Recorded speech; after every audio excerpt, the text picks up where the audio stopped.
जी नमस्कार। पिछले दिन मैंने आपसे चर्चा किया था तकनीक के कारण उपजने वाले समाज माध्यम के विभिन्न स्रोत, चाहे वो पबजी हो, फेसबुक हो, इंस्टाग्राम हो आदि बहुत सारी दुनिया में इस तरह के समाज माध्यम के साधन तकनीकी विकास और इंटरनेट के विकास के कारण आए हैं और तीव्र गति से बढ़ते इंटरनेट के कारण अनेक प्रकार की उसमें विद्रूपताएं आई हैं। उपयोग करने वाले लोगों की असावधानी के कारण, सचेत न रहने के कारण, समझदारी से उपयोग न करने के कारण अनेक प्रकार की विसंगति, दिक्कत, परेशानी आती है और उसी तरह की विसंगति, दिक्कत और परेशानी का नतीजा सचिन मीणा और सीमा हैदर का प्रकरण भारत में उपस्थित हुआ है। यह बात स्पष्ट है कि भारत कोई चरागाह नहीं है, भारत कोई धर्मशाला नहीं है कि कहीं से कोई कैसे भी किसी भी दशा में आएगा, यहाँ की नागरिकता मिल जाएगी और उस नागरिकता का वह जैसा चाहेगा वैसा उपयोग करेगा। और इस तरह का निर्णय भावनात्मक निर्णय नहीं हो सकता। भावनात्मक निर्णय होना भी नहीं चाहिए। सही अर्थों में यदि सचिन और सीमा का जो संपर्क है, जो संबंध है, वह भावनात्मक है, वह प्रेम का उत्स भी है, तो भी उसको भारत देश, भारत का समाज, भारत का संविधान और भारत की शासन व्यवस्था कैसे स्वीकार करेगी, यह प्रश्न तो खड़ा होता ही है। क्योंकि यह केवल भावना का विषय नहीं है। जैसे कहा जाता है साहित्य में कि जब दिल दिमाग का अनुसरण करता है तो वह रचना क्लासिकल होती है, वह रचना छायावादी होती है, उत्कृष्ट होती है, श्रेष्ठतम होती है। अब जब कोई चीज जब दिल दिमाग का अनुसरण करता है तो ऐसा होता है, लेकिन जब दिमाग दिल का अनुसरण करने लगता है तो ऐसी दशा में इस तरह की घटनाएं घटित होती हैं। दिमाग और दिल यह दोनों साथ साथ चलने चाहिए अगर आपको अच्छा और श्रेष्ठ निर्णय करना है, तो सामयिक निर्णय करना है, तो सर्वग्राह्य निर्णय करना हो, तो इन दोनों का समन्वय और साहचर्य संतुलित अवस्था में सचेत, सावधान और समझदारी से करना आवश्यक है, तो होता है। और यदि हम ऐसा नहीं कर सकते तो इस तरह की विसंगति और दिक्कत, परेशानी आती है।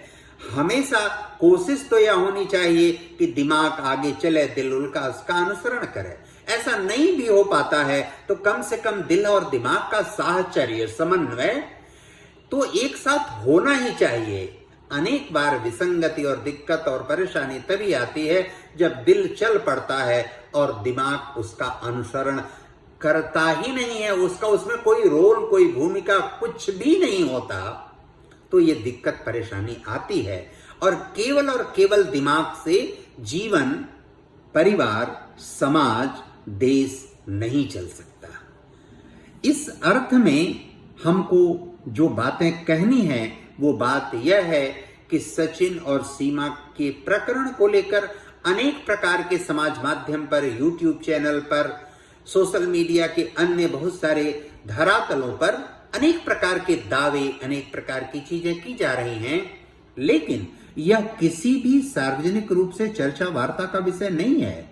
इसमें भावनाओं में बहकर, सीमा और सचिन की भावनाओं में बहकर कोई निर्णय लिया भी नहीं जा सकता।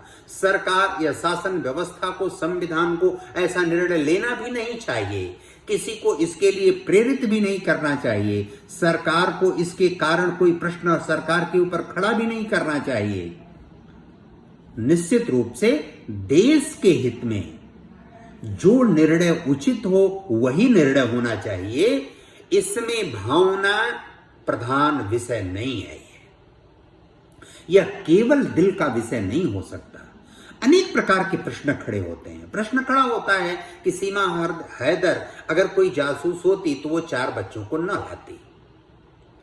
प्रश्न यह खड़ा होता है कि अगर वो कोई जासूस होती तो वहां उसका पति उसका इतना तगड़ा प्रोटेस्ट नहीं करता, इतना तेज उसके लिए साउंड नहीं उठाता, आवाज नहीं उठाता।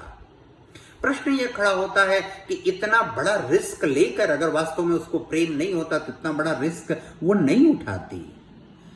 यह प्रेम नहीं होता तो सचिन इस हद तक नहीं जाता। वास्तविक प्रेम नहीं होता सचिन 22 साल का, वो 27-28 साल की, तो इस तरह की परिस्थिति नहीं उत्पन्न होती। लेकिन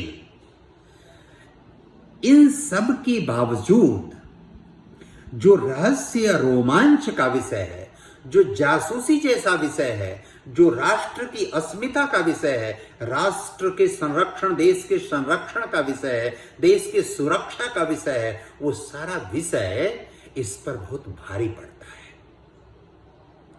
और भारी इसलिए पड़ता है क्योंकि जासूसी सुरक्षा व्यवस्था को इसी तरह की चीजों से जिस पर आपको भरोसा बन जाए और फिर घात प्रतिघात विश्वासघात बन जाए, तैयार हो जाए, उसका वातावरण खड़ा हो जाए, यह ऐसे ही किया जाता है कि आपके सारे भ्रम टूट जाएं कि नहीं ये तो वास्तव में प्रेम ही है।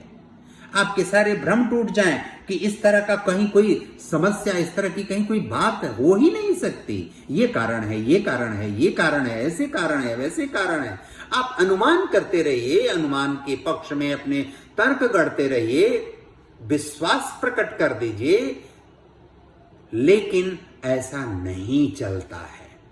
देश और समाज का जहां तक विषय है, यह विषय पूरी तरह देश के संविधान, भारत सरकार, उत्तर प्रदेश सरकार के अनुसार जो भी निर्णय देश हित में, समाज हित में होगा, वह निर्णय। यह प्रश्न बड़ा ज्वलंत है कि यदि सीमा जासूस ही हो गई, निकल गई, तो फिर उसके चारों बच्चों पर आप भरोसा कैसे करेंगे? वे बड़े होंगे कल की डेट में, कल वो उसका साहचर्य और समाज संबंध और तार वहां से जुड़ा ही रहेगा।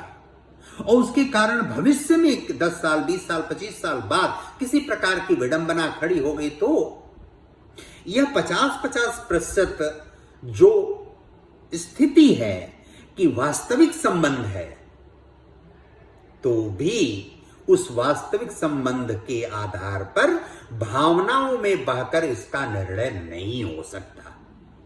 लेकिन 50% यह भी है कि यह वास्तविक संबंध नहीं है, इसके पीछे छिपा हुआ कोई एजेंडा है, छिपी हुई कोई कार्य सूची कार्य कर रही है। तब क्या होगा? इसका मतलब है कि यह प्रकरण पूरी तरह उस दिशा में जाता है जो विचार करने के लिए व्यक्ति को, सत्ता को, संविधान को विवश करता है कि आप उसमें भावनाओं में न बहकर संविधान सम्मत देश के हित में जो भी उचित निर्णय हो वही निर्णय किया जाए। भावनाओं में बहकर इस विषय का कोई निर्णय नहीं हो सकता। जो इसके विशेषज्ञ हैं, तह में जाकर वो जासूसी है या इस तरह की गतिविधियों का कोई एक बड़ा नेटवर्क है, एक बड़ा सिस्टम है, एक बड़ा तंत्र है। जिस प्रकार लड़कियां बहुत सारे लोगों के बहकावे में आ जाती हैं, साल 6 महीने के बाद परिस्थिति बदलती है और घटनाक्रम किस तरह का प्रकार का होता है। एक आईएएस अफसर से एक आईएएस लड़की ने शादी किया और वो उसका क्या परिणाम हुआ वो भी सोशल मीडिया पर पिछले दिनों खूब चला। इस कारण आप भावनाओं में बह के इस तरह के प्रकरण पर कोई निर्णय नहीं ले सकते।